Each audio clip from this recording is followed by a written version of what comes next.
जिस्कम जा मरकज़ी उहिदेदार साहिबान, असांजूं नियाणियूं,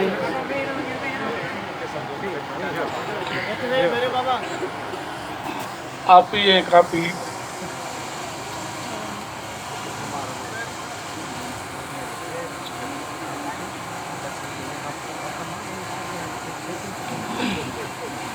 जिए देश, जी असांजी जीएम साहिब,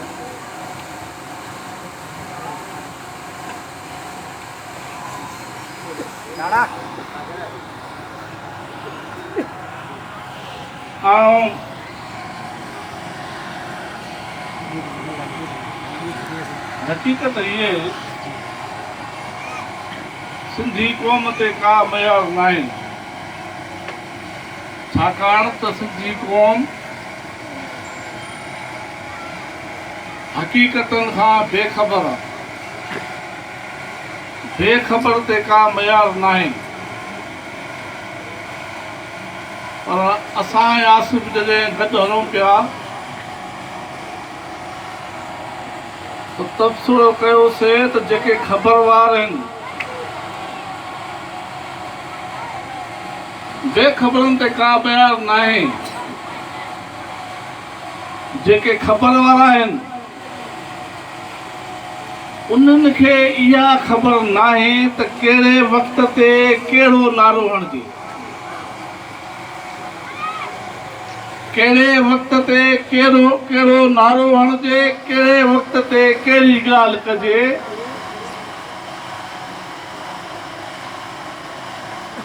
मंसूर खे सभिनी पथर हया,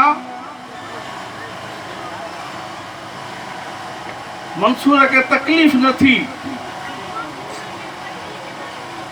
पर जॾहिं संदसि पंहिंजे महबूब हुनखे गुल हयो, महबूब माना ख़बर वारो, सुञाणींदड़, उनखे गुल हयो त उन खां अखियुनि मां ॻोढ़ा वही पिया।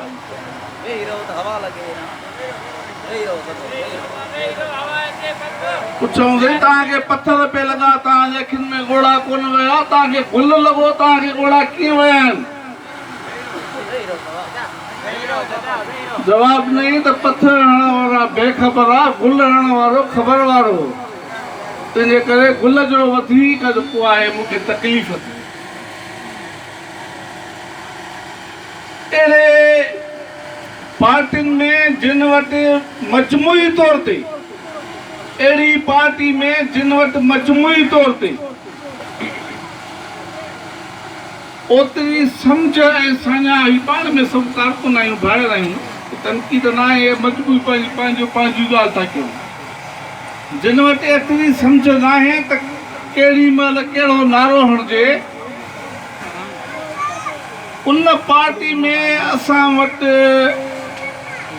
असांजो शहीद साथी सागर हनीफ बुर्दी आईएसएस साहब मज़मून लिखियो हुयो, साईं जीएम सैद लाइ छा त शख़्स हो, ऐं सागर हनीफ लाइ चई सघिजे थो छा त जीएस कोई मां जो कारकुन हो। हुन वटि छा हिकिड़ो बेत आहे, असांजो हक़पल बीठो आहे, मूंखे सॼो बेत नथो अचे, ऐं उन मामले में तमामु खर्चे माना ख़बर न पवंदी आहे, मूंखे यादि न पवंदा आहिनि। माना इहा आहे, असुल मिटी जीअं मिटी मां सागर ठहियो, उहा मिटी हुई एतिरी, उन मां ॿियो को, उन मिटी मां ॿियो को सागर ठही नथो सघे।